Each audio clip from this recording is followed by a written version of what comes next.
Programme मध्य मुकाबले में खुश आमदेद। मैं हूं रबिया एहसन और मेरे साथ मौजूद है आमिर मतीन और रऊफ क्लासरा। और आज के प्रोग्राम में जिन टॉपिक्स पे हम बात करेंगे उसमें सबसे पहले DGISI नोटिफिकेशन जारी नहीं हो सका, आर्मी चीफ का ISI हेडक्वार्टर का दौरा, गुजरांवाला कोर नए कमांडर के हवाले, कौन बनेगा DGISI, चीफ का फैसला क्या हतमी फैसला होगा, रावलपिंडी इस्लामाबाद की लड़ाई की वजह क्या है, कानूनी और कुछ नए इंकशाफात से आपको आगाह करेंगे।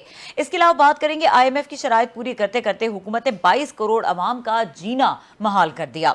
पेट्रोल की कीमत में बड़े इजाफे ने मुल्क में महंगाई का तूफान खड़ा कर दिया। घी की कीमतें बढ़ गईं, अवाम चकरा कर रह गई। सख्त अवामी रद्द अमल पर हुकूमत भी परेशान। ऑपोजिशन जमातों ने मुल्क गिर एहतजाज की कॉल दे दी। क्या कीमतों में हालिया इजाफे के बाद PTI हुकूमत अवाम का सामना करने की पोजीशन में रहेगी? एक अहम सवाल है, इस पर बात करेंगे। इसके अलावा बात करेंगे इमरान खान ने इक़्तिदार की डूबती कश्ती बचाने के लिए अहम तकर्रियों का मजाक बना दिया। मरियम नवाज ने फैसलाबाद जलसे में इमरान खान को लताड़ दिया। बिलावल भुट्टो जरदारी ने भी हुकूमत के खिलाफ मुल्क गिर एहतजाजी तहरीक चलाने का ऐलान कर दिया। हुकूमत मुल्क पर भारी बोझ, बजट फ्रॉड। शहबाज शरीफ ने मौजूदा हुकूमत को 74 साल तारीख की बदतरीन हुकूमत करार दे दिया। ये तमाम फ्लेमिंग इश्यूज हैं जिन पर बात होने की ज़रूरत है। सबसे पहले ये जो एक फंसा हुआ प्रॉब्लम है और जिसके ऊपर सिर्फ ज़राए ही हैं और कोई ऑथेंटिक चीज़ सामने नहीं आ रही। नहीं, ऑथेंटिक चीज़ें जो सामने आई हैं, आज NCOC की मीटिंग थी जिसके अंदर आर्मी चीफ भी थे और प्राइम मिनिस्टर पाकिस्तान भी थे। तो PTV ने उसकी वीडियोस इशू की है, मगर मैं गौर कर रहा था कि ISPR ने जो है उसका जिक्र किया है मगर तस्वीर कोई नहीं रिलीज़ की। ISPR ने एक तो जो आर्मी चीफ आज ISI हेडक्वार्टर का दौरा जो उन्होंने किया उनको ब्रीफ किया गया, तो उसकी तस्वीर और ख़बर रिलीज़ की है। साथ में अमेरिकन जो चार्जी अफेयर हैं वो बड़ी एक्टिव हुई हैं पोलिटिकली भी, तो उनके साथ जो मीटिंग आज आर्मी चीफ की हुई उसकी तस्वीर और ख़बर रिलीज़ की गई है। अच्छा। तो उनकी तरफ से NCOC वाली वो नहीं है, मगर कहा यह जा रहा है कि अभी गुजरांवाले की आज हैंडिंग ओवर टेकिंग ओवर जो है कोर कमांडर की हो गई और जो डेट्स बताई जा रही हैं कि वो 20 तारीख को गालबन जो है चार्ज छोड़ना है ISI चीफ ने, और 25 को उन्होंने पेशावर ज्वाइन करना है। अच्छा। तो ये उम्मीद की जा रही है कि 20 तारीख से पहले जो है मतलब 1-2 दिन में ही ये नोटिफिकेशन शायद जारी हो जाएगा। तो वो तो है। बाकी बहुत ज़्यादा बहस चल रही है कानूनी के कौन कानूनी सही है गलत क्या है, तशरीह की बात हो रही है। तो हमने भी अपनी डिगिंग की है काफ़ी सारी कि ये मामला क्या है। पहले तो ये है कि ये जो ओहदा आर्मी चीफ का है ये 72 में तब्दील किया गया, स्टार्ट किया गया। इससे पहले जो जनरल गुल हसन साहब थे लेफ्टिनेंट जनरल के तौर पे वो कमांडर इन चीफ थे। अच्छा। अब कमांडर इन चीफ याद रहे कि सदर पाकिस्तान है। तो भुट्टो साहब ने जो प्रोविजनल आइन और बाद में 1973 के आइन में टिक्का खान साहब को जो रखा गया वो चीफ ऑफ आर्मी स्टाफ किया। अच्छा। इन्हें उनको ताबे कर दिया गया फेडरल गवर्नमेंट के, वरना कमांडर इन चीफ थे।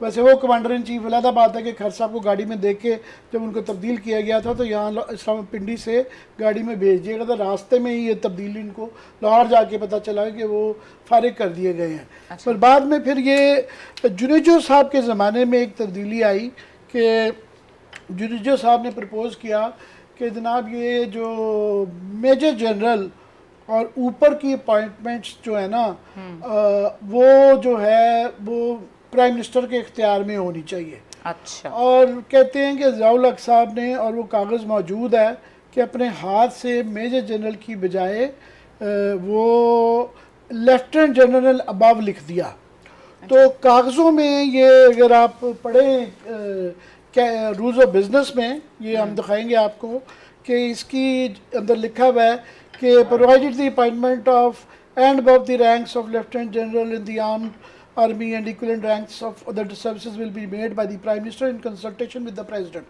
के 3-star जनरल और आर्मी चीफ की की तरक्की जो है वो भी प्राइम मिनिस्टर के इख्तियार में है। प्रेसिडेंट की जब वो कहते हैं तो उसका मतलब बाइंडिंग इख्तियार होता है, तो उनके इख्तियार में है। मज़ीद ये है कि 1986 में इजलाल हैदर सयादी साहब ने ये आर्मी रेगुलेशंस के 2 वॉल्यूम्स इशू किए थे। ये भी अगर दिखा सके हैं जो उसके अंदर, तो उसके अंदर जो है वैसे तो जो है कर्नल से अबाव जो है ना, ये सारी अपॉइंटमेंट्स की नोटिफिकेशन जो है वो फेडरल गवर्नमेंट करती है, क्योंकि अभी जो साकिब निसार साहब ने कर दिया है, प्राइम मिनिस्टर का मतलब कैबिनेट की अप्रूवल कर दी हुई है, उन्होंने आर्टिकल 243 को चेंज कर दिया। पर सियासी तौर पे बुनियादी तौर पे बात ये है कि इख्तियारात जो हैं वो तो बिल्कुल फेडरल गवर्नमेंट के पास हमेशा से रहे हैं, बड़े अरसे से हैं कि वो जो इसकी तकर्री जो तरक्की भी है, नामों का डिसाइड करना, इवन जो है लेफ्टिनेंट जनरल एंड अबव का भी, लेफ्टिनेंट जनरल का भी वो फेडरल प्राइम मिनिस्टर का इख्तियार है। मगर रवायत ये रही है कि इसको इतना एक्सरसाइज नहीं किया गया। सही। इसको जो है जो वहाँ से नॉर्मली नाम आते हैं वो उसको जो है उसी तरीके से एक्सेप्ट कर दिया गया है।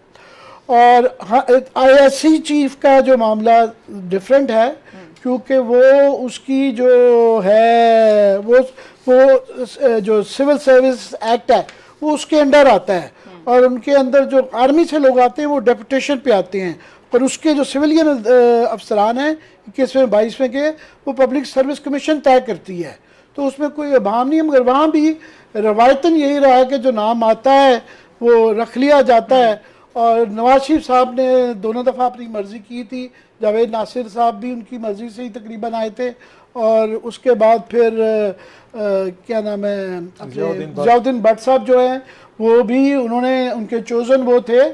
मगर फिर ये है, ये भी एक हिस्ट्री है कि उनको जब बर्खास्त किया गया था ज़ियाउद्दीन भट्ट साहब को, मुझे उनका इंटरव्यू एक दफ़ा करने का मौका मिला था, तो उन्होंने कहा जी मुझे एक ब्रिगेडियर साहब ने एक चिट पकड़ा दी कि आप बर्खास्त हैं। अच्छा। और कहीं कागजात में कहीं कोई जिक्र नहीं है कि उनको बर्खास्त कर दिया गया है। एज ISI चीफ जो है उनको वहाँ से उनका जी आप नॉर्थ एक हैंड रिटन चिट एक ब्रिगेडियर ने पकड़ा दी थी, और वो बेचारे 11 साल से मुकदमा लड़ रहे हैं ये बात प्रूव करने में कि जनाब मुझे वो कागजात तो दिखाए जाएं किसी न किसी जगह के कि जहाँ पे ये किया जाए, तो वो कागजात नहीं हैं। तो ये रवायतें नहीं चल रहे हैं। ये तो होगी कानूनी पहलू कि ये कागजात में ज़रूर कानून में ज़रूर एग्जिस्ट करती है कि प्राइम मिनिस्टर की ये इख्तियारात हैं, मगर ये प्रैक्टिस में नहीं है। अब आ जाते हैं ज़रा खबर की तरफ। मेरी खबर ये है कि कायदे नया पाकिस्तान ने चेक करने की कोशिश की, फीलर छोड़ा, क्योंकि ये उनको बताया गया गालिबन किसी ने कि ये तो आपके इख्तियारात हैं जो कि एक्सरसाइज नहीं किए जाते। तो उन्होंने चेक करने की कोशिश की कि अगर मैं ये कुछ तरक्कियों और तबादलों में थोड़ी सी इंटरवेंशन करूं, थोड़ी सी पसंदीदगी का इजहार करूं कि फलाने को गालें, क्योंकि 1-2 लोग उनके फेवरेट्स बन चुके हुए थे, तो वहाँ से बड़ा सख्त जो है ना उसका नो की सूरत में जवाब आया कि this will not be appreciated जो है ना। तो उस पर शायद जो है प्राइम मिनिस्टर को ये गालिबन ख्याल आया कि मेरे मामलात में आप जो है मुदाखलत करती हैं कि इसको लगा दो, इसको हटा दो, तो वो ये मोर लेस कन्वे किया गया कि जनाब ये आपको मशवरा मांगते हैं तो दे देते हैं, आपकी मर्ज़ी है माने या ना माने। और उसके बाद मशवरे भी कम हो गए। तो ये तनाव कुछ अरसे से चल रहा था, ये कोई आज की बात नहीं है कि ये ISI के मामले में जो इशू बना है कि जो रुक गए हैं, तो ये 2-4 माह से ये सिलसिला चल रहा था कि ये तनाव पहले ही इसके ऊपर कोई थोड़ी सी हीटेड ये लीगल के प्राइम मिनिस्टर के को किसी ने ये ब्रीफ किया कि आपको पता ही नहीं आपके क्या इख्तियारात हैं। तो वो नवाज शरीफ साहब को भी इस तरह की ब्रीफिंगें मिलती रही थी जहाँ से उनके भी तनाव बढ़े थे। तो वी जस्ट होप कि ये मामला जो है नोटिफिकेशन का, तो हमारी उम्मीद है और गवर्नमेंट भी बार बार यही दिखा रही है कि ऑल इज़ गुड, मगर इसके क्या कि ये जो बीच में दरार आ गई है इसके क्या असरात आएंगे सियासत पे, बाहमी तल्लुकात पे, ये अब फ्यूचर ही बताएगा। और फ्यूचर के अलावा अगर सितारों का हाल भी अगर आप जानना चाहते हैं, आपने मेरा जुमला बड़ा अच्छा कॉलम लिखा है इस पे, क्योंकि सर आप कहते हैं कि जब हम बोल रहे होते हैं तो हम उस टाइम पे यही सोच रहे थे अब अगला सवाल क्या करना है, तो मैं क्लास साहब के पास उनके सुपर एनालिसिस के लिए जाने लगी थी कि ठीक है उन्होंने बताया कि कानूनी एक पहलू इसका क्या है और दूसरा जो प्रैक्टिसेस रही है उसमें गैप क्या है, प्लस ये कि ये वजह क्या है प्रेस की कि why is this happening.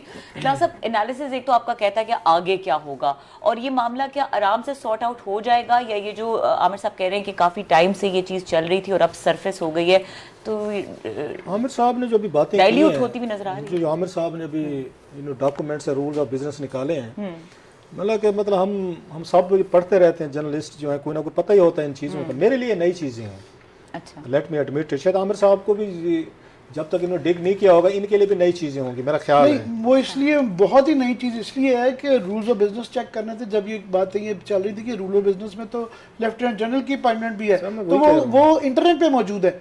Army act somehow accessible नहीं है, वो बड़ी मुश्किल से हासिल करना पड़ता है। तो मेरे लिए ना बहुत सारी खबरें हैं, ये जो आमिर भाई बता रहे हैं। अच्छा। मेरा ख्याल पाकिस्तान के लोग जो सुन रहे हैं उनके लिए भी खबरें होंगी कि प्राइम मिनिस्टर ऑफ पाकिस्तान के पास इतनी पावर्स हैं कि लेफ्टिनेंट जनरल जनाबाब जो है उनकी पोस्टिंग जो है वो उस वक्त जुनैद साहब ने अप्रूव करवा ली थी, और वो भी जनरल जिया से करवा ली थी। सो दैट्स वेरी, मतलब खबर है, मुझे नहीं पता इस बात का, मेरे लिए नई बात है। या अदरवाइज हम पढ़ते रहते हैं किताबें वगैरह, इधर उधर कुछ ना कुछ अंदाजा होते हैं। So it's a big story, big bombshell जैसे कहते हैं, ये वो है। अब ये रिवायत थी, प्रैक्टिस थी, रूल थे, ये कहाँ गायब हो गए, ये सबसे बड़ा अहम सवाल है। कि आज अगर हम इसको बैठ के कोई 40-45 साल बाद डिस्कशन कर रहे हैं कि ये पावर्स प्राइम मिनिस्टर के, क्या ये पावर्स अनडू कर दी गई थी? सर लेकिन मेरा बात अगर मैं कर लूं इसको थोड़ा सा, उसी पे आते हैं। क्या ये पावर जो थी ये सारी अनडू कर दी गई थी? क्योंकि कोई प्राइम मिनिस्टर ऑफ पाकिस्तान ये पावर्स, मुझे तो नहीं याद आता कि कभी किसी ने यूज की। मैंने चेक किया, आपका जवाब दे, तो बड़ा अच्छा सवाल है, मैं मिस कर गया था। मैंने चेक किया तो लास्ट मैंडेट 14 सितंबर जो है कोई ये इसके अंदर कैबिनेट रूल्स ऑफ बिजनेस में चेंजेस की गई थी, ये उसके बाद की अपडेटेड कॉपी मैंने निकाल के मतलब है उसी की आप बता रहे हैं ना, उसी जुनैद साहब के दौर की? नहीं, ये 14 सितंबर को जब ये एक्सटेंशन वाला केस हुआ था उस वक्त रूल्स ऑफ बिजनेस के अंदर अमेंडमेंट की गई, तो मेरा ख्याल था किसी इसको भी चेंज तो नहीं किया, तो ये अब लेटेस्ट है। मगर ये ओरिजिनली में कुछ लोगों का, हमारे दोस्तों का ख्याल था, कर रहे हैं मुझे थोड़ा सा, कि ये जो पावर्स थी अभी भी प्राइम मिनिस्टर के पास है, ये अभी भी प्राइम मिनिस्टर के पास है, जनरल, जी बिल्कुल, अब के पास ये उनको वो करने वाले। जी जी। अच्छा, अब ये बहुत बड़ी पावर्स हैं, ये अगर इनके पास हैं तो फिर तो ये कोर कमांडर भी, मतलब दूसरे लफ्जों में लगाना चाहे तो प्राइम मिनिस्टर जो है उसकी एडवाइस लेनी पड़ेगी आपको चीज़ें। बल्कि मेरा ख्याल है जो आमिर भाई के पास पेपर है, मैं देख रहा था, इसमें तो शायद वो न कर्नल, लेफ्टिनेंट कर्नल से ओवर एंड अबव की बात भी शायद आ रही थी कि उससे ऊपर जो है शायद वो भी तकरीरें जो है वो prime minister Pakistan army act में जो है ना, ये जो कागज़ मैंने शेयर किया ये दिखा रहे हैं उसके अंदर कि इसके अंदर जो अथॉरिटी टू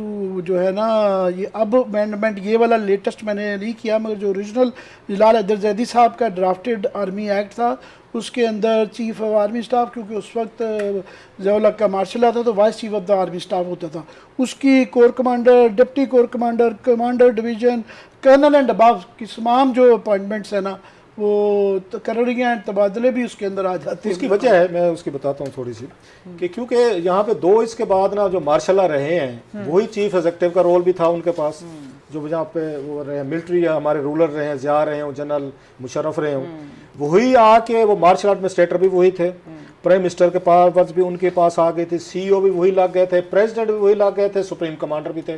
सो एक ही बंदे ने 10 कैप्स पहनी हुई थी। सो ये पावर जो आमिर भाई बता रहे हैं ये उस वक्त जनरल ज़िया के पास थी, क्योंकि ज़िया जो है वो सारी की सारी उससे पहले जो मार्शल लगा के ये सारी पावर्स वही एंजॉय कर रहे थे। वो सिविलियन साइड पे भी वो अपॉइंटमेंट्स कर रहे थे, तकरीरें कर रहे थे, ट्रांसफर पोस्टिंग कर रहे थे, वो मिलिट्री साइड पे भी उनके पास ये सारी की सारी पावर्स थी। क्योंकि आपको याद हो उनका कोई प्राइम मिनिस्टर उन्होंने कोई निगरान एक्टिव नहीं रखा हुआ था। एक होता है ना कि आप एक डमी सा बना लें, उनके दौर में कोई नहीं था, ही बस आली नाल। सो ये जो पावर्स हैं सो वो सारी कर्नल एंड अबव सारी वो खुद यूज़ कर रहे थे।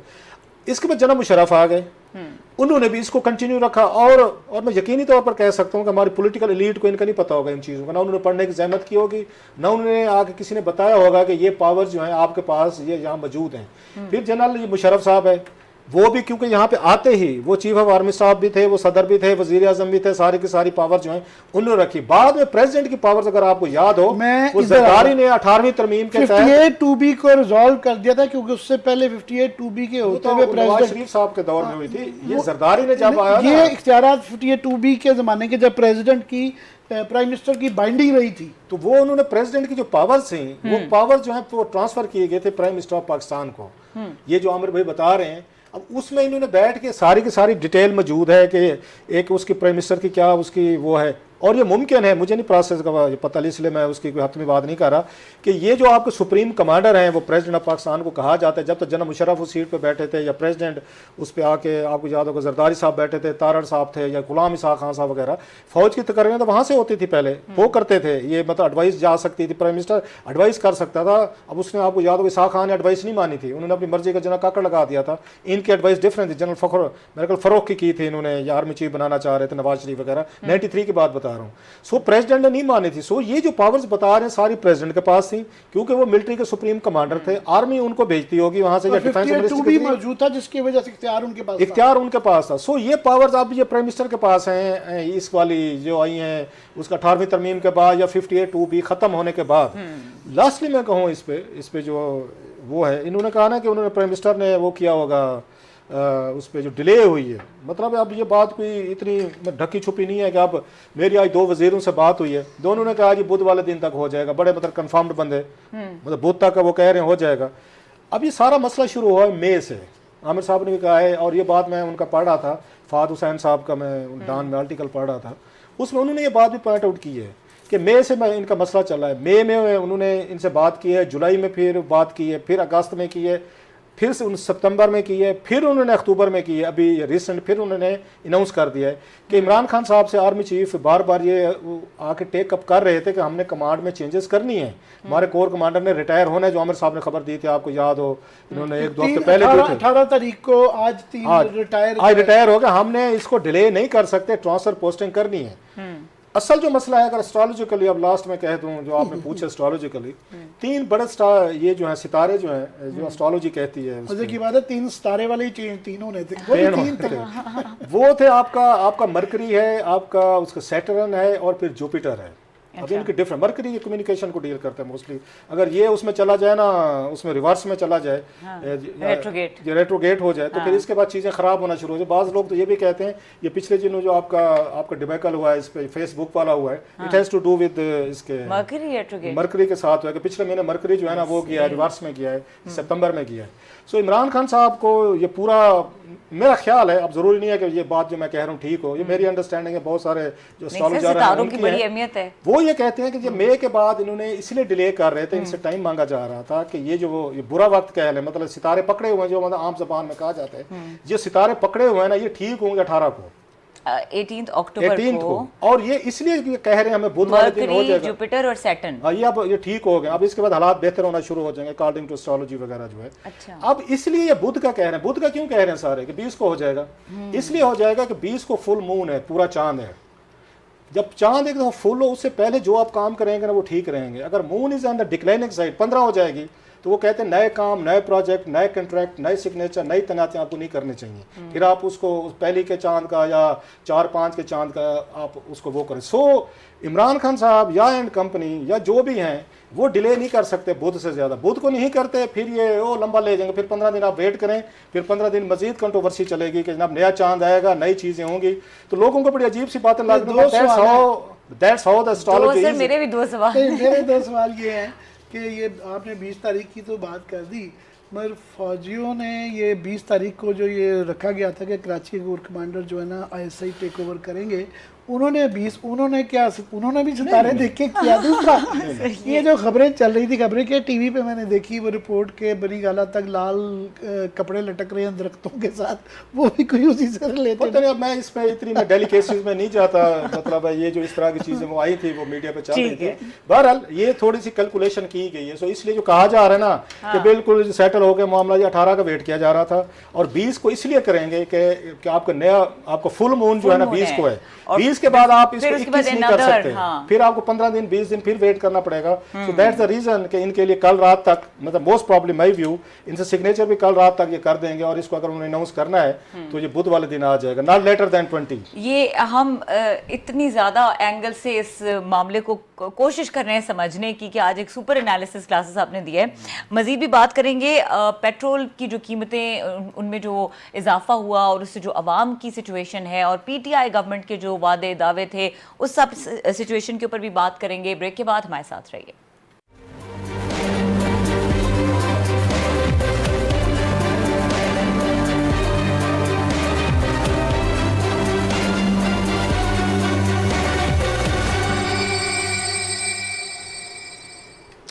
Welcome back. अच्छा आमिर साहब, इंटरेस्टिंगली ये सारी सिचुएशन और डिलेज की वजह से जो ये ऑपोजिशन की पीडीएम थी, जिसके चारों टायरों से लग रहा था कि हवा शवा निकल गई है, वो दोबारा से वो रिफ्यूल हो गई है। और फिर सारे ऑपोजिशन लीडर, खास तौर पे मरियम, उन्होंने तो कोई जबरदस्त खरी खरी सुनाई जी। हमारा सबका ख्याल था कि पीडीएम के इतने हिस्से बुखरे हो गए थे, पीपल्स पार्टी अलहदा हो गई, फिर नून लीग के अंदर इख्तलाफात थे, तो मरियम बीबी अकेली रह गई और हम सब ने एक किस्म का कंसेंसस सा लगता था। मगर दाद देना फिर पीटीआई को, ये तो कमाल, उनके क्रेडिट से ज़्यादा डिसक्रेडिट तो पीटीआई का है कि इस मौके पे अगर वो नहीं सियासत करेंगे और जलसे नहीं करेंगे तो कब करें। उसके साथ ये भी आपने याद नहीं करवाया कि पीडीएम ने आज जो है मौलाना फजलुर रहमान ने तहरीक का जो है 20 तारीख से गालबन शुरू कर रहे हैं वो कि तहरीकें और ये सारा, वो इसलिए कि महंगाई जो है और महंगाई से पहले साथ में ये आपस में ये जो लड़ाइयाँ भी चल रही हैं, पिंडी वर्सेस इस्लामाबाद चल रहा है, और सबसे बड़ी लोग बगैर लीडरों के भी सड़कों पर आने तो तैयार हैं। कोई महंगाई जो है, बात यह है कि हमारे यहाँ जितनी भी महंगाई आती रही वो ये इस तरह की महंगाई मेरा नहीं ख्याल है पहले कभी आई है। जो इस वक्त महंगाई है उसकी वजह ये है कि एक तो ये खुदा के लिए हमें ये कंपैरिजन ना दें, ये बिल्कुल गलत कंपैरिजन होता है कि अमेरिका की और यूरोप की और एशिया की भी, इंडिया और बांग्लादेश की भी एग्जांपल्स देना कि वहाँ पेट्रोल की कीमत है। ऑफ कोर्स कमोडिटी प्राइसेस दुनिया भर में बड़ी महंगी हो गई है, तेल गैस वगैरह सारे महंगा हुआ है, पर हमारी क्या उसके अंदर फ़र्क क्या है हमारे में इंडिया बांग्लादेश में? फ़र्क ये है कि एक तो इंडिया में फॉर एग्ज़ाम्पल हमारे इन्होंने अभी कहा है कि ये यूटिलिटी स्टोर पे निचले तबके के लिए जो है ना सब्सिडाइज 4 चीज़ें दाल घी वगैरह देंगे, मगर अभी वो इम्प्लीमेंट नहीं हुआ। अगर वो कर भी दें तो बिल्कुल निचले तबके का है, मगर बेचारी वो मिडिल क्लास तनख्वाहदार तबका क्या करेगा। दूसरा, हमारे यहाँ महंगाई उनसे बहुत ज़्यादा है बांग्लादेश और उनके में ओवरऑल सारी अगर एसेंशियल कमोडिटीज़ की ले लें।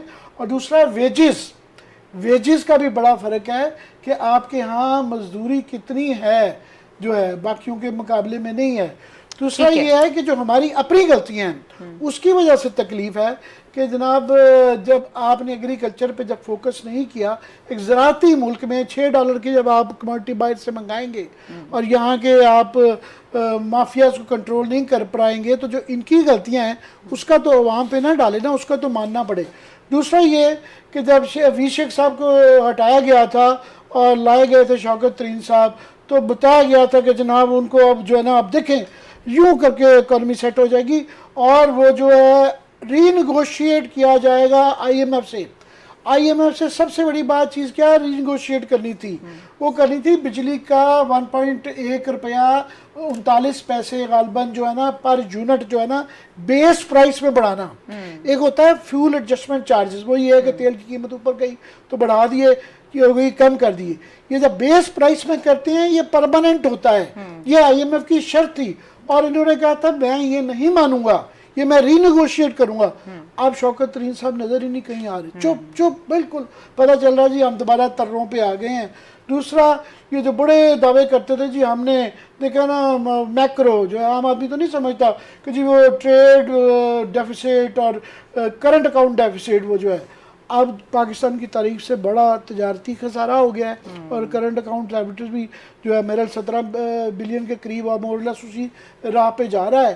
तो दूसरा ये है कि ये जो महंगाई वाला मामला है, आम आदमी ये सुनने को तैयार नहीं है कि जनाब ये इंडिया में यूँ है या ये पिछली माजी की गवर्नमेंट की है। उसे चाहिए सलूशन, और वो इसलिए चाहिए और हमें भी आम आदमी के साथ वैसे भी है होना भी चाहिए कि हम जब देखते हैं कि आपने एक उमरा के एक तबके को इतना नवाजा है कि ये मैं नहीं कह रहा, ये किसी ने गौर नहीं किया, ये ताबिश गौहर साहब आखिरी कल परसों 2-4 रोज़ पहले ब्रीफिंग की है, उन्होंने प्रेस कॉन्फ्रेंस की है कि मैंने रिज़ाइन क्यों किया, वो सारा खोल के रख दिया उन्होंने कहा जनाब जहाँ IPPs का आता था एक तो कौमी सलामती पे हमें बेचा जाता है कि जी कौमी सलामती का मसला है कि ये IPPs वाले जो हमारे माफिया है उसको जो है ना आप ज़रा हिसाब किताब उनको फ्लेक्सिबिलिटी शो करें, मतलब यह है कि उनको माल खाने दें। उसके बाद जी उन्होंने कहा जी सैंडक का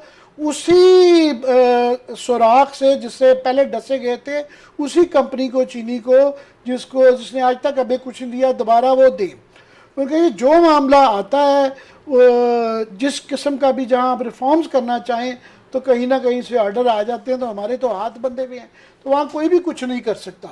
तो जब ये वाले मामलात हो कि 2000 ट्रिलियन आप ये एप्टमा को खिला दें, आप ये IPPs को खिला दें, आप ये एक्सपोर्टर्स को दे दें, और एक्सपोर्ट कुछ नाम बिल्कुल नॉमिनल सी बढ़ रही हैं, तो फिर वहाँ दे रहे हो और गरीब को मार रहे हो, तो फिर गरीब क्यों ना तड़पे और अपोजिशन क्यों ना उसको एक्सप्लॉइट करे। ठीक है। अच्छा क्लास साहब, बेसिकली मैंने सवाल आमिर साहब से किया था कि जो ऑपोजिशन ने इसका एडवांटेज ले लिया। अब हम नेक्स्ट सेगमेंट में दोनों चीज़ों को कर लेंगे। So coming back to this महंगाई वाला इशू कि जैसे इलेक्शन ईयर आने वाला है और ये वो टाइम है जिस वक्त इमरान खान को वो वाली चीज़ें करने की ज़रूरत है, या PTI गवर्नमेंट को वो वाली चीज़ें करने की ज़रूरत है जो उनके ऊपर ये जो टैग्स हैं बैड गवर्नेंस के या परफॉर्मेंस अच्छी ना होने के, उसको रिमूव करें। अब ठीक है, एक Covid is a crisis all over the world, लेकिन इस वक्त कोई स्ट्रैटेजी भी तो नहीं सामने आ रही कि किस तरह से कंट्रोल करेंगे, लोगों का सर्वाइवल कैसे इंश्योर किया जाएगा। से शुरू करते हैं जो मरियम वाली बात से। आमिर साहब ने महंगाई को अगले सेगमेंट में भी लेकर जाते हैं, उस पर बात करते हैं, बड़ी तफसील से ज़रूरत है। ठीक है, पहले ज़रा थोड़ा सा जो मरियम का वो करते हैं, जैसे आमिर ने ब्रेक का कहा जा रहा है, ब्रेक लेने, ब्रेक के बाद आके बात करते हैं। ब्रेक के बाद इस पे बात करते हैं। जी हमारे साथ रहिए।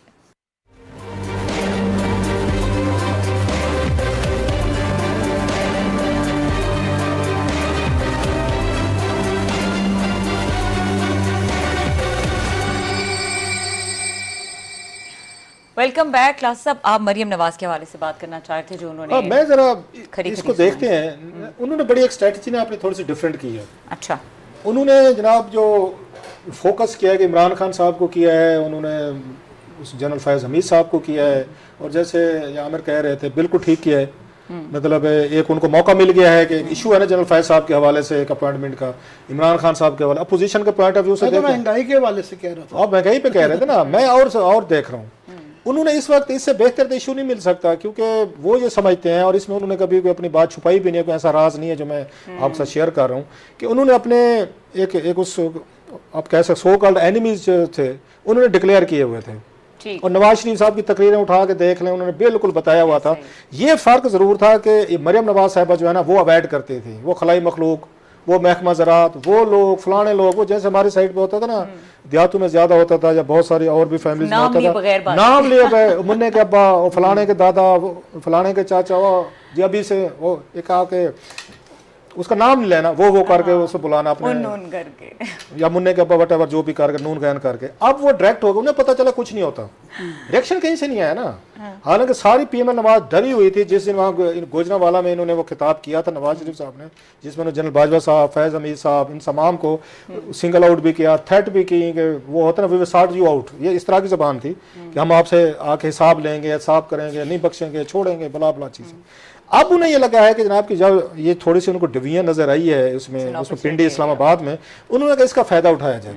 अब उनकी कल वाली तकरीर से उसमें उन्होंने आप अगर गौर करें, पिंडी गायब है, सिर्फ जनरल फैज़ साहब और इमरान खान साहब तक उन्होंने फोकस रखा है कि इस पे आके फोकस किया जाए।